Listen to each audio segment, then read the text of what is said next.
Baik, Assalamualaikum warahmatullahi wabarakatuh. Perkenalkan, nama saya Rosi Rosalena, perwakilan dari kelompok 4 yang beranggotakan Sofan Irawan, Fitriasari, Citra Verama Putri, dan Berlian Firera, serta saya sendiri.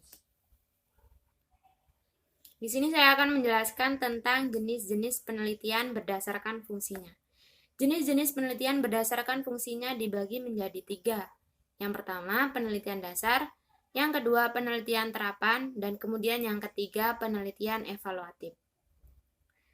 Penelitian dasar. Penelitian dasar merupakan basic research atau disebut juga penelitian murni, pure research, atau penelitian pokok, fundamental research. Adalah penelitian yang diperuntukkan bagi pengembangan suatu ilmu pengetahuan serta diarahkan pada pengembangan teori-teori yang ada atau menemukan teori baru. Peneliti yang melakukan penelitian dasar memiliki tujuan mengembangkan ilmu pengetahuan tanpa memikirkan pemanfaatan secara langsung dari hasil penelitian tersebut. Penelitian dasar justru memberikan sumbangan besar terhadap pengembangan serta pengujian teori-teori yang akan mendasari penelitian terapan. Penelitian dasar lebih diarahkan untuk mengetahui, menjelaskan, dan memprediksikan fenomena-fenomena alam dan sosial. Hasil penelitian dasar mungkin belum dapat dimanfaatkan secara langsung, akan tetapi saat ini sangat berguna untuk kehidupan yang lebih baik. Tujuan penelitian dasar adalah untuk menambah pengetahuan dengan prinsip-prinsip dasar, hukum-hukum ilmiah, serta untuk meningkatkan pencarian dan metodologi ilmiah. Tingkat generalisasi hasil penelitian dasar bersifat abstrak dan umum serta berlaku secara universal. Penelitian dasar tidak diarahkan untuk memecahkan masalah praktis, akan tetapi prinsip-prinsip atau teori yang dihasilkannya dapat mendasari pemecahan masalah praktis. Dengan kata lain, hasil penelitian dasar dapat mempengaruhi kehidupan praktis. Contoh penelitian dasar yang terkait erat dengan bidang pendidikan adalah penelitian dalam bidang psikologi. Misalnya penelitian tentang faktor-faktor yang mempengaruhi sikap dan perilaku manusia. Hasil penelitian tersebut sering digunakan sebagai landasan dalam pengembangan sikap untuk merubah perilaku melalui proses pembelajaran atau pendidikan. Kemudian yang kedua yaitu penelitian terapan.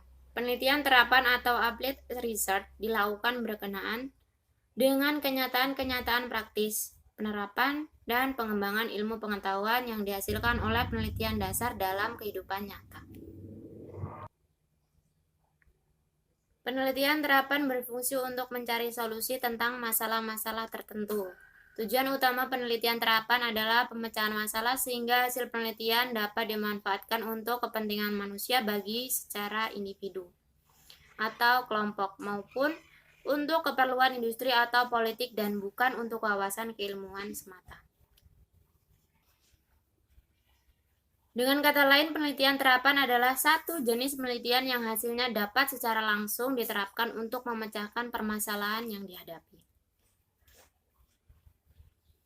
Penelitian terapan ini menguji manfaat dari teori-teori ilmiah serta mengetahui hubungan empiris dan analisis dalam bidang-bidang tertentu. Implikasi dari penelitian terapan dinyatakan dalam rumusan bersifat umum, bukan rekomendasi berupa tindakan langsung. Setelah jumlah studi dipublikasikan dan dibicarakan dalam periode waktu tertentu, pengetahuan tersebut akan mempengaruhi cara berpikir dan represi para praktisi. Penelitian terapan lebih difokuskan pada pengetahuan teoritis dan praktis dalam bidang-bidang tertentu, bukan pengetahuan yang bersifat universal, misalkan bidang kedokteran, pendidikan, dan teknologi. Penelitian terapan mendorong penelitian lebih lanjut, menyarankan teori dan praktek baru, serta mengembangkan metodologi untuk kepentingan praktis. Penelitian terapan dapat pula diartikan sebagai studi sistematik dengan tujuan menghasilkan tindakan aplikatif yang dapat dipraktekkan bagi pemecahan masalah tertentu. Hasil penelitian terapan tidak perlu sebagai suatu penemuan baru, tetapi merupakan aplikasi baru dari penelitian yang sudah ada. Akhir-akhir ini, penelitian terapan telah berkembang dalam bentuk yang lebih khusus, yaitu penelitian kebijakan. Penelitian kebijakan berawal dari permasalahan praktik dengan maksud memecahkan masalah-masalah sosial.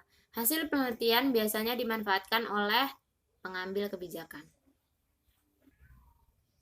Yang terakhir yaitu penelitian evaluatif. Penelitian evaluatif pada dasarnya merupakan bagian dari penelitian terapan. Penelitian ini diarahkan untuk menilai keberhasilan manfaat, kegunaan, sumbangan, dan kelayakan suatu program kegiatan bagi suatu unit atau lembaga tertentu. Penelitian ini diarahkan untuk menilai keberhasilan manfaat, kegunaan, sumbangan, dan kelayakan suatu program kegiatan. Penelitian evaluatif dapat menambah pengetahuan tentang kegiatan dan dapat mendorong penelitian atau pengembangan lebih lanjut, serta membantu para pemimpin untuk menentukan kebijakan. Penelitian evaluatif dapat dirancang untuk menjawab pertanyaan, menguji, atau membuktikan hipotesis. Makna evaluatif penunjuk pada kata kerja yang menjelaskan sifat suatu kegiatan, dan kata bendanya adalah evaluasi. Penelitian evaluatif menjelaskan adanya kegiatan penelitian yang sifatnya mengevaluasi terhadap suatu objek, yang biasanya merupakan pelaksanaan dan rencana. Jadi, yang dimaksud dengan penelitian evaluatif adalah penelitian yang bertujuan untuk mengumpulkan informasi tentang apa yang terjadi, yang merupakan kondisi nyata mengenai pelaksanaan rencana dan memerlukan evaluasi. Penelitian evaluatif memiliki dua kegiatan utama, yaitu pengukuran atau pengambilan data dan membandingkan hasil pengukuran dan pengumpulan data dengan standar yang digunakan. Berdasarkan hasil perbandingan ini, maka akan didapatkan kesimpulan bahwa suatu kegiatan yang dilakukan untuk layak atau tidak, relevan atau tidak, efisien dan efektif atau tidak. Atas dasar kegiatan tersebut, penelitian evaluatif dimaksudkan untuk membantu perencana dalam melaksanakan program, penyempurnaan dan perubahan program, penentuan keputusan atas keberlanjutan atau pemberhentian program, menentukan atau menemukan fakta-fakta dukungan dan penolakan terhadap program, memberikan sumbangan dalam pemahaman suatu program, serta faktor-faktor yang mempengaruhinya. Lingkup penelitian evaluatif dalam bidang pendidikan misalnya evaluasi kurikulum, program pendidikan, pembelajaran, pendidik, siswa, organisasi, dan manajemen. Satu pengertian pokok yang terkandung dalam evaluasi adalah adanya standar, tolak ukur, atau kriteria. Mengevaluasi adalah melaksanakan upaya untuk mengumpulkan data mengenai kondisi nyata suatu hal, kemudian dibandingkan dengan kriteria agar dapat diketahui kesenjangan antara kondisi nyata dengan kriteria.